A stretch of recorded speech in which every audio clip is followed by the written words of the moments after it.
নমস্কার, সুস্বাগতম। আপনারা দেখছেন জুডো ধামাকার নতুন পর্ব। সাথে আছি আমি জুডো। আজকে আমার একটু দেরি হয়ে গেছে, একটু অন্যান্য কাজে ব্যস্ত ছিলাম বলে।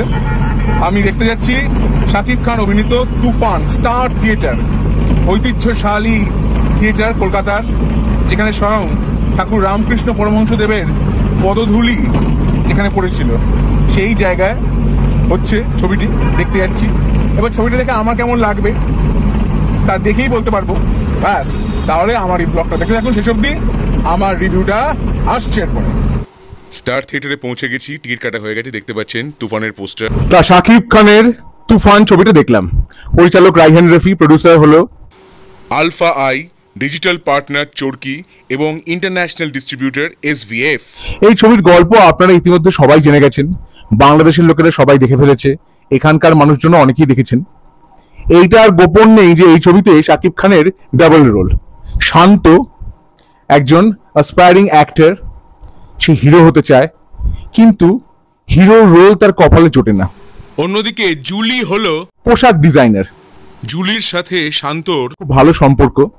সে একটি শুটিং এ চান্স পায়, শুটিং এ দ্বিতীয় ভিলেন রূপে চান্স পায়। তারপর কি হলো, হঠাৎ শান্ত মুখোমুখি হলো তুফানের। তুফান, যার নাম শুনলে সবার বুক কেঁপে ওঠে, যেভাবে ছবিতে ডেসক্রাইব করা হয়েছে শীর্ষ সন্ত্রাসী, কোট আনকোট, সেই তুফানের সম্মুখীন হলো শান্ত। অন্যদিকে সূচনা মানে মিমি চক্রবর্তী হলেন এই ছবির নায়িকা, মানে যে ছবিতে শান্ত সেকেন্ড ভিলেনের চরিত্রে চান্স পেয়েছে। আবার একটি দৃশ্যে সূচনা অভিনীত একটি ছবির দৃশ্য দেখানো হচ্ছিল, দেখে মনে হলো সেটা যোদ্ধা ছবির দৃশ্য। সূচনার সাথে তুফানেরই বা কি সম্পর্ক? শান্ত এবং তুফানের মুখোমুখি হওয়ার পরই বা কি ঘটলো? 2 ঘন্টা 25 মিনিটের ছবি। শুরুতে আমরা শান্তর কাণ্ড কারখানা দেখি। শুরুটা যেই হলো, শুরুতে ছবি কিন্তু মন্দ এগোচ্ছিল না, কিন্তু একটু এগোনোর পরেই হঠাৎ করে ছবিটা কিরকম একটা খেয়ে যেন হারিয়ে ফেললো। তারপর অনেকটা পরে তুফানের প্রবেশ। এই তুফানের প্রবেশটা আরো একটু আগে হলে ভালো হতো। এবার তুফানের প্রবেশের পরে আমি ডিটেলে বলছি না, কারণ অনেকে হয়তো এখনো অব্দি দেখেননি। তারপরে তুফান যাকে বাবার মতো সম্মান করে, যে ভূমিকা অভিনয় করেছেন গাজী রাকায়েত, তিনি বলছেন ঘটনাক্রমে, কাকে বলছেন কেন বলছেন সেটা আর বলছি না, তুফানের জীবন কাহিনী, তুফান কিভাবে তুফান হয়ে উঠলো, কেন হয়ে উঠলো, এই বলাটা আরেকটু যদি শর্ট হতো ভালো হতো। তারও অনেক পরে প্রবেশ এসিপি আকরাম, মানে চঞ্চল চৌধুরীর। চঞ্চল চৌধুরীর উপস্থিতি একটা সিরিয় কমিক টাইপের চরিত্রে তিনি অভিনয় করেছেন। তার চরিত্রের মধ্যে হাস্যরসাত্মক ভাবও আছে, সিরিয়াস ভাবও আছে। ছবিটা এবার কি ভালো লেগেছে সেটা বলি। শাকিব খানকে দেখতে খুব ভালো লেগেছে। বিশেষত আমার মনে হয়েছে যে শান্ত চরিত্রে তাকে আরো বেশি ভালো মনে হয়েছে। শান্তর যে চোখের সারল্য, একটা ভালো মানুষ যে ভাব মুখের মধ্যে, সেটা তার মধ্যে পুরোপুরি ফুটে উঠেছে। তিনি সারা জীবন বেশিরভাগ সময় রোমান্টিক নায়ক বা পজিটিভ চরিত্রে অভিনয় করেছেন। এই ছবিতে তুফান, এবার তুফানকে কি আমি ভিলেন বলবো, না গ্রে শেডের ক্যারেক্টার বলবো, নাকি অ্যান্টি হিরো বলবো? কারণ তুফান কি ভিলেন আমি ঠিক বলতে পারছি না। তুফান কেন তুফান হয়ে উঠলো সেটা জানলে মনে হবে সে ভিলেন নয়, তাকে অ্যান্টি হিরো বলা যেতে পারে। এইরকম চরিত্রে শাকিব খান খুব একটা অভিনয় করেননি, সেই হিসেবে এইরকম চরিত্রে তার অভিনয় প্রথম। অ্যাকশনগুলো দেখতে খুব ভালো লেগেছে। শাকিব খানের যে অ্যাকশন, খুব ন্যাচারাল অ্যাকশন। এই ছবির প্লট নিয়ে একটু বলি। সাম্প্রতিককালে সমসাময়িক যে ছবিগুলি হচ্ছে তার বাইরে আমি কিছু পাইনি, বেশ প্রেডিক্টেবল। দৈর্ঘ্য কম হলে আরো অনেক ভালো হতো। বেশ কিছু দৃশ্য আছে যেগুলো দেখে হয়তো সেই মুহূর্তে আমি অন্যমনস্ক হয়ে যাচ্ছি, আমাকে আটকে রাখতে পারছে না, এরকম হয়েছে। রাইহান রফি এর আগে অনেক ছবি পরিচালনা করেছেন বাংলাদেশে। বেশিরভাগ ছবি বাস্তবের কোনো ঘটনার ভিত্তিতে তৈরি, যেমন দামাল, মুক্তিযুদ্ধ উপলক্ষে স্বাধীন বাংলা ফুটবল দল আমাদের এখানে খেলতে আসা, মোহনবাগানের সঙ্গে খেলা ইত্যাদি, সেই অবলম্বনে তৈরি ছবি। জ্বলন্ত ইতিহাস অবলম্বনে তৈরি। অন্যদিকে সুড়ঙ্গ, এই ঘটনা বাস্তবে ঘটেছিল বাংলাদেশে, সোনালী ব্যাংকেই ঘটেছিল সুড়ঙ্গ কেটে চুরি করা। সেটা অবলম্বনে বাংলাদেশে নির্মিত হইচয়ে একটি ওয়েব সিরিজও আছে, মানি হানি। সিজন 1, সিজন 2 আর এলো না, জানি না কেন এলো না। ভালো web series. Shyamal Mawla, Nishat Priyom, Lutfor Rahman George, আরো অনেকে ছিলেন সেই ওয়েব সিরিজে, খুব জমজমাট ওয়েব সিরিজ। কিন্তু এই ঘটনাটার মধ্যে মূলত সাম্প্রতিককালের যে ছবিগুলি, বলিউডি ছবি, দক্ষিণ ভারতের ছবি ইত্যাদি, সেইখান থেকে নিয়ে একটি মশালা টাইপের মিক্সচার তৈরি করতে চেয়েছেন রায়হান রাফি। সেইখানে তিনি সফল হননি। সুড়ঙ্গ দেখে আমার কি ভালো লেগেছিল আমি বলেছিলাম। রায়হান রাফির বেশ কিছু শর্ট ফিল্মের রিভিউ আমি করেছিলাম এবং সেগুলো আমার ভালো লেগেছিল, আমি সেগুলোও বলেছিলাম। নিজেদের মতো একটু স্বকীয় ভাবে ছবিটা করলে কি হতো, আরো তো অন্যরকম ভাবে করা যেত ছবিটা। গান নিয়ে একটু বলি। প্রীতম হাসানের ক্রিয়েশন লাগে উড়া ধুরা, গানটা হিট করেছে। শুরুতে একটা ক্ল্যাপিং মতো আছে, ক্ল্যাপিং দিয়ে লাগে উড়া ধুরা, লাগে উড়া ধুরা এই শব্দগুলো আছে। এবার এই ক্ল্যাপিংটা বিটিংটা যদি শোনেন, শুনে আপনার পুরোপুরি মনে পড়বে ফ্যান ছবির জবরা ফ্যান, সেই গানের শুরুর যে বিটিংটা একেবারে মনে পড়বে। গানটা মূলত লোকসঙ্গীত অবলম্বনে তৈরি, মরার কোকিলে অবলম্বনে তৈরি, কিন্তু এই সুরে বাংলার ফোক সং অনেক আছে। এবারে দুষ্টু কোকিল গানটা নিয়ে একটু কথা বলি। গানটি লিখেছেন এবং সুর দিয়েছেন আকাশ সেন, আর গানটি গেয়েছেন কণা এবং আকাশ সেন। সেই গানটার যে হুক পোর্শনটা, মুখরা, সেইটা একেবারেই দিলকা টেলিফোন, ড্রিম গার্ল, সেইখান থেকে একেবারেই ইন্সপায়ার্ড। আর কোরিওগ্রাফি দেখেও আপনার মনে পড়বে ত্রিদেব ছবির কথা, কিংবা কেজিএফ এর গালি গালি গানটির কথা, কিংবা মনে পড়বে পুষ্পার ও অন্ত মামা। কুক কুক কুক কুক শুনে মনে পড়বে খলনায়ক ছবির চলিকে পিছে কিয়া হে, সেই গানটির কথা। আবার গানের যে শব্দগুলো, অংশুমান রায়ের গাওয়া বিখ্যাত ঝুমুর গান আছে, ভাদরো আর শিনো মাসে ভ্রমর বসে পাকা বাসে, তা সেই লাইনটাই এখানে পাল্টে গিয়ে হয়ে গেল ফাগুন মাসে কাঁচা বাসে গুনগুনিয়ে ভ্রমর আসে। কিংবা আর ডি বর্মনের সুরে আশা ভোসলের গাওয়া যে গানটা আছে, মহুয়া জমেছে আজ মৌগো, এই সবকটা গান আপনার মনে পড়বে কথাগুলো মিলিয়ে মিশিয়ে করা।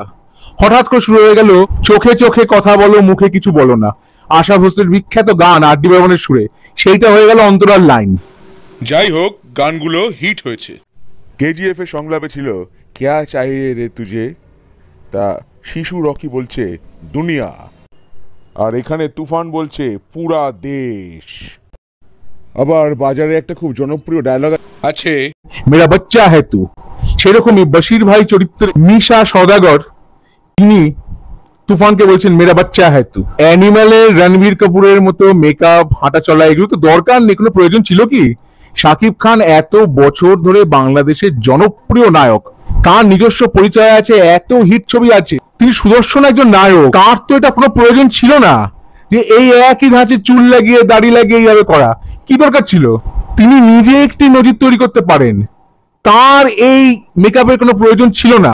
রণবীর কাপুরের মতো ওইরকম মেকআপ, আবার একটা বাথ রোব একবার পরানো হয়েছে, রণবীর কাপুরের বাথ রোব পরা দৃশ্য আপনারা দেখেছেন অ্যানিমালে। আবার হঠাৎ করে তিনি একটি হুঙ্কার দিয়ে উঠলেন, সেই হুঙ্কারটা শুনে আপনারা মনে পড়বে সানি দেওলের বিখ্যাত হুঙ্কার আছে। সানি দেওল হুঙ্কারের জন্য খুব বিখ্যাত, বেশিরভাগ অ্যাকশন ছবিতে তিনি একবার হুঙ্কার দেবেনই দেবেন।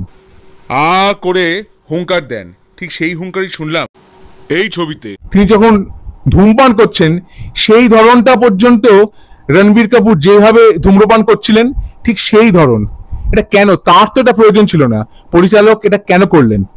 কোনো প্রয়োজন ছিল না।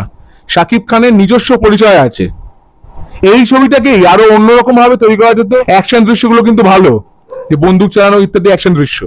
আবার কলকাতার রাস্তায় শুটিং করা হয়েছে, একটি চেস সিকোয়েন্স আছে, সেইটাকে দেখানো হচ্ছে ঢাকা। আবার একটি দৃশ্যে আছে তুফান সূচনা, মানে মিনি চক্রবর্তীর পাটাকে হাত দিয়ে দেখে বলছেন পাটা খুব সুন্দর।